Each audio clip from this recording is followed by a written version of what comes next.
फरायसा आफादनि जानानै नोंथांमोन गासै रादाब बुथुमग्राफोरनिसिम साबायखर जासिबाय। दिनै सिलाफोथार दख'रा दुलाराय बर' फरायसा आफादा HSLC जोबथा आनजादाव सेथि मासियाव उथ्रिनो हानाय फरायसुला फरायसुलि आरो HS आनजादाव सेथि मासियाव उथ्रिनो हानाय फरायसुला फरायसुलिखौ लानानै मोनसे बरायनाय आरो थुलुंगा होनाय मान बावनाय बे हाबाफारि खुंदों। नैबे 2 नं नाहरबारि गुदि फरायसालियाव।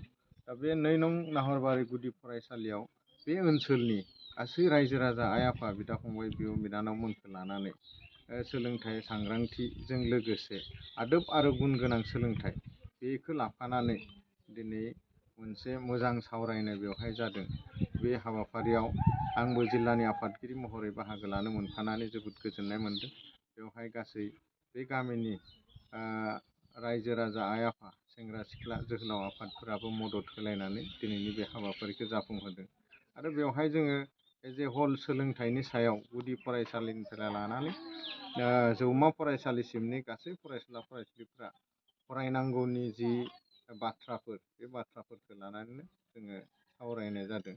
आरो आंबो जिल्ला आफादनि दैदेनगिरि महरै बेवहाय बाहागो लानानै जोबोद मोजां मोनदों। जोंजों लोगोसे बर' थुनलाइ आफादनि धेमाजि जिल्लानि बोसोनगिरि, आइजो अनसाय आफादनि धेमाजि जिल्लानि बोसोनगिरि आरो बेवहायनो खौसेथि बर' सुबुं आफादनि दैदेनगिरि बिथांमोन आरो गासै 2-3 गामिनि रायजो राजा आइ आफा आफादगिरि गाहाय नेहाथारि गासैबो बाहागो लानानै दिनैनि हाबाफारिखौ खोब मोजां जाफुंनाय मोन्दों। आरो दिनैनि सावरायनायनि गेजेरजों सोलोंथाइनि बाथ्राफोरखौ जोंनि उन्दै उन्दै गथ' गथायफोरा सानगोन।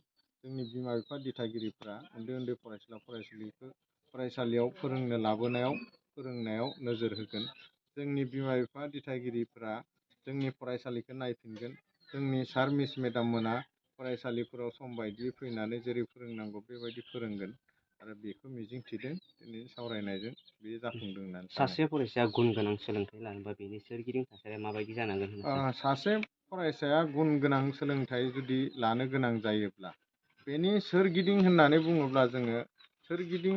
बुङोब्ला नों बिमा बिफाखौ जों गिबियावनो बुंनांगोन। बिमा बिफाफोरा सांग्रां जानांगोन। बे गथ'खौ मोजां दिथा लानो हानांगोन, मोजां थुखैयै लोबै फरायसालियाव लाबोनो हानांगोन। बे समाजा, बे गामिनि समाजा, बे बिमा बिफाफोरा गावनि फरायसालि इनफ्रास्ट्राकचारखौ नायथिंनांगोन।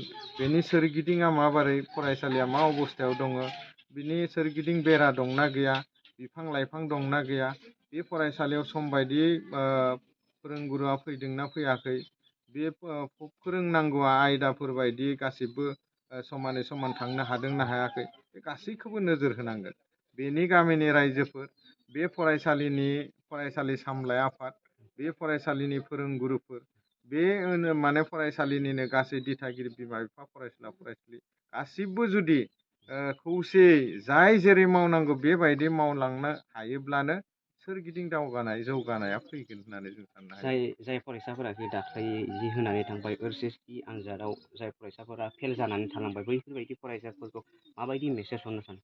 बेयो बिराद गोनां बाथ्रा जे जायफोरा मेट्रिक आनजादाव 3थि थाखोआवबो उथ्रियाखिसै, फेल जानानै थालांबाय, दा बिथांमोनखौ जों बयबो जोंनि समाजनि गासै माहारियारि आफादफोरा लोगो हमनानै जों थुलुंगा होनांगोन। मा जाहोनाव बिसोरो फेल जाखो आरो माबोरै बिसोरो फरायफिनोब्ला नाजाफिनोब्ला उथ्रिसारनो हागोन, बेनि लामाखौ जों दिहुनना होनो हानांगोन। आरो आं बेनिफ्राय बेखौनो खावलायगोन, धेमाजि जिल्ला दुलाराय बर' फरायसा आफादनि आफादगिरि महरै जों बिथांमोनखौ लोगो हमगोन। लोगो हमनानै बिथांमोना मा जाहोनाव फेल जाखो बा फेलें जाखो बेखौ सावरायगोन आरो बिथांमोनखौ खावलायफिनगोन जे जोङो नाजानांगोन, फरायफिननांगोन, नाजायोब्ला हायिनि बाथ्रा गैया, जोङो नाजाफिननांगोन आरो सासे सुबुं सम्पद जानो जों नाजानांगोन। आरो दिनै आदब आरो गुन गोनां सोलोंथाइनि बाथ्रानि खोथा दिनै दुलाराय बर' फरायसा आफादा बुंदों, फोसावदों।